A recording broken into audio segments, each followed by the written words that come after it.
आगे बढ़ते हुए बात अब करेंगे हम महाराष्ट्र की, क्योंकि वहां पूर्व गृह मंत्री अनिल देशमुख आज ईडी के सामने पेश नहीं होंगे। अनिल देशमुख के वकील ने पेशी के लिए किसी और दिन का वक्त मांगा है।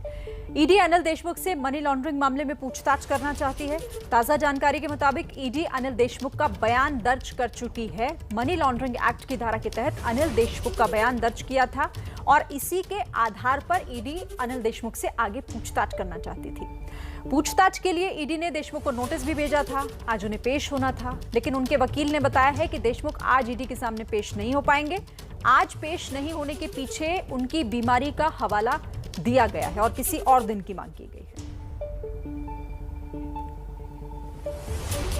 अनिल देशमुख के वकील जयवंत पाटिल का क्या कहना है, आपको सुनवाते हैं। पाटिल से बात की हमारे संवाददाता सूरज ओझा ने। आज अनिल देशमुख को ईडी ने समन्स भेजा था। आज उन्हें ईडी कार्यालय में बुलाया था। 100 करोड़ की वसूली की मामले की जांच ईडी कर रही है। इसी मामले में उनके दो पीए को ईडी ने गिरफ्तार किया था, जिसके बाद आज उन्हें समन्स भेजा था। और समन्स भेजने के बाद से ही उनके दो वकील आज ईडी के ऑफिस पहुंचे। ऑफिस पहुंचने के बाद उन्होंने ईडी को पत्र लिखा। बिल्कुल आपने क्या आज एक सबमिट किया, जो समन्स आया था देशमुख सर को, वो उसके बारे में हमने एक टाइम मांगा है उनसे कि हमको जो केस के बारे में बुलाया गया उसका डॉक्यूमेंट्स फर्निश कीजिए, एक्सप्लेनेशन देने के लिए जो प्रॉपर रहेगा दोनों के लिए। बस इतने के लिए हमने टाइम एक्नॉलेज, उन्होंने लेटर ले लिया और later on they will inform the time regarding the next. क्या बहुत शॉर्ट नोटिस पे आपको समन्स? सीधे सूरज ओझा मेरे साथ जुड़ गए हैं। सूरज, पूछताछ करना चाहती थी ईडी, लेकिन बीमारी का हवाला देकर किसी और तारीख को मांगा गया है। जी बिल्कुल, आज शॉर्ट नोटिस, जैसे कि एडवोकेट ने बताया कि उन्हें काफ़ी शॉर्ट नोटिस पर बुलाया गया था। कल उनके एक घर और दूसरी जगहों पर छापेमारी की गई थी, जिसमें उन्हें कई सारे एविडेंस मिले थे। उसी बीच पीएमएलए की धारा 50 के तहत भी उनका बयान दर्ज किया गया था कल के दिन ही, और ईडी को उनसे और भी चीज़ों की जानकारी चाहिए थी। इसी वजह से उन्हें आज बुलाया गया था।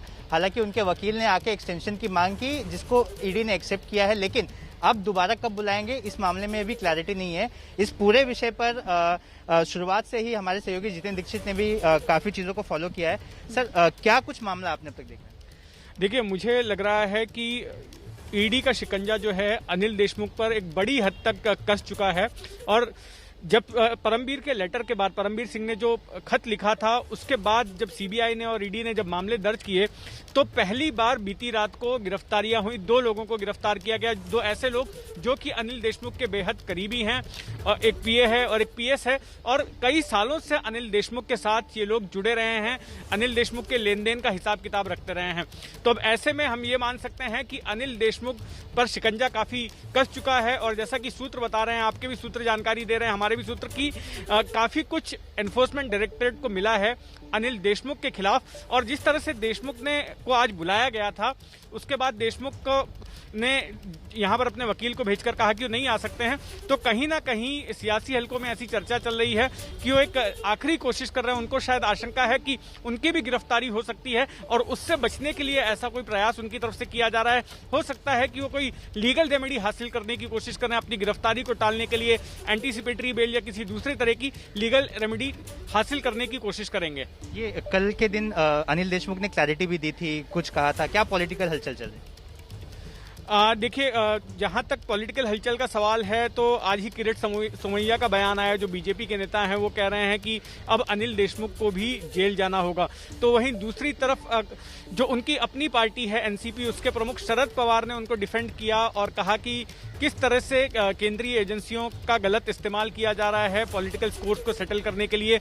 जो सरकार में एनसीपी की सहयोगी पार्टी है शिवसेना, उसने भी कहा कि सीबीआई और ईडी जिस तरह से काम कर रहे हैं, उससे यही लग रहा है कि क्योंकि बीजेपी राज्य में सरकार नहीं बना सकी है, तो उसकी निराशा की वजह से इस तरह की हरकत की जा रही है। और अगर इनको जांच ही करनी है, तो राम जन्मभूमि की जमीन को लेकर जो घोटाला हुआ है, उसकी जांच की जानी चाहिए। बेसिकली ये पॉलिटिकल सारा दबाव डालने की कोशिश की जा रही है। ये जाहिर तौर पर इस मामले ने राजनीतिक कलर तो ले ही लिया है, राजनीतिक रंग ले ही लिया है और अब अनिल देशमुख की ओर से भी शायद ये कोशिश की जा रही है कि राजनीतिक तौर पर ही इस मामले का निपटारा किया जाए और वो गिरफ्तारी से बच सकें।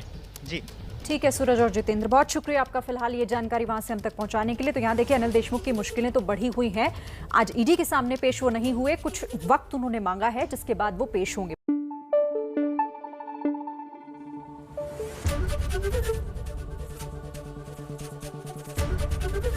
एबीपी न्यूज आपको रखे आगे।